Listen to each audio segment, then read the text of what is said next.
আজকে আমরা যে পরিস্থিতিতে আপনাদের সামনে এসে দাঁড়িয়েছি, এই পরিস্থিতি কোনো স্বাভাবিক পরিস্থিতি না। আমরা প্রত্যেকেই উৎকণ্ঠিত, আমরা প্রত্যেকেই শোকাবহ রাত পার করেছি এবং আমাদের দেশ গড়তে জন্য পদযাত্রা আজকে এই পর্যায়ে এসে শোকযাত্রায় পরিণত হয়েছে।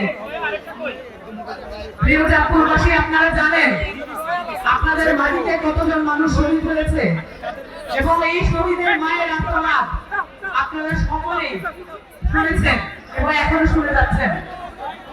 বাংলাদেশের এই উর্বর মাটি শহীদদের রক্তে রঞ্জিত। গত পরশুদিন মাইলস্টোন কলেজে যে শিশুরা নিহত হয়েছেন তারাও শহীদ মর্যাদা পাবেন বলে আশা করি।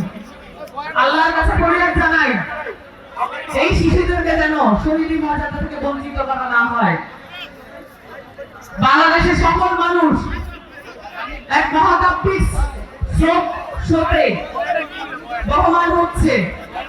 এই স্রোত খুব কম সময় চলে যাবার নয়, কারণ আমরা যখন দেখি আমাদের সেনাবাহিনী এবং বিমান বাহিনী অকার্যকর ভূমিকা বিভিন্ন ক্ষেত্রে, তখন আমাদের মনে প্রশ্ন জাগে এই বাহিনীকে আমাদেরকে নিজেদের করে গড়ে তুলতে হবে।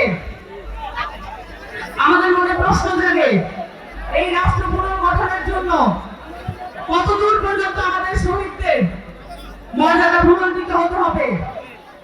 আমরা দেখতে পেয়েছি এই অন্তর্বর্তীকালীন সরকার জুলাই অভ্যুত্থানে 2000 শহীদের দায়িত্ব নেয় নাই, তাদের পরিবারদের দায়িত্ব নেয় নাই।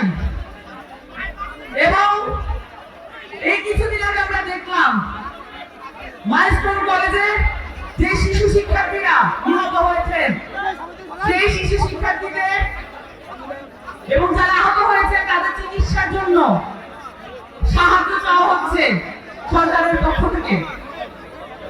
আমরা বিস্মিত হয়ে লক্ষ্য করি একটি অন্তর্বর্তীকালীন সরকার এমবাসি ব্যাকআপ নিয়ে নিজেদেরকে একটি নির্বাচনকালীন সরকারে পরিণত করেছে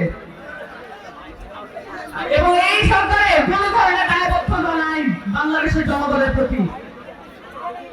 আমাদের সরকার আমাদেরকেই গড়ে তুলতে হবে, আমাদের রাষ্ট্র আমাদেরকেই গড়ে তুলতে হবে, আমাদের শহীদদের মর্যাদা আমাদেরকেই রক্ষা করতে হবে। বাংলাদেশ রাষ্ট্রের বাংলাদেশের প্রত্যেকটি ইঞ্চি মাটি শহীদের রক্তে রঞ্জিত, এটা যেন আমরা ভুলে না যাই। এই সব যেন শক্তিতে রূপান্তরিত হয়, এই চেষ্টা আমাদেরকে চালিয়ে যেতে হবে এবং কোন ধরনের এমবাসি বেকারের সরকার এটা আমাদেরকে কিছু ফিরে রাখতে পারবে না। আমাদের সরকার আমাদেরকে পুনর্নির্মাণ করতে হবে এবং আমাদেরকে এই রাষ্ট্র পুনর্গঠন করতে হবে। আমাদেরকে নতুন চাঁদপুর সহ পুরো বাংলাদেশের নতুন কাঠামো নির্মাণ করার জন্য ক্রমান্বয়ে সংগ্রাম চালিয়ে যেতে হবে। আপনাদের কাছ থেকে এই প্রতিজ্ঞা নেওয়ার ছিল, তাই শত মাথা উপেক্ষা করেও আপনাদের সামনে উপস্থিত হয়েছি। আপনারা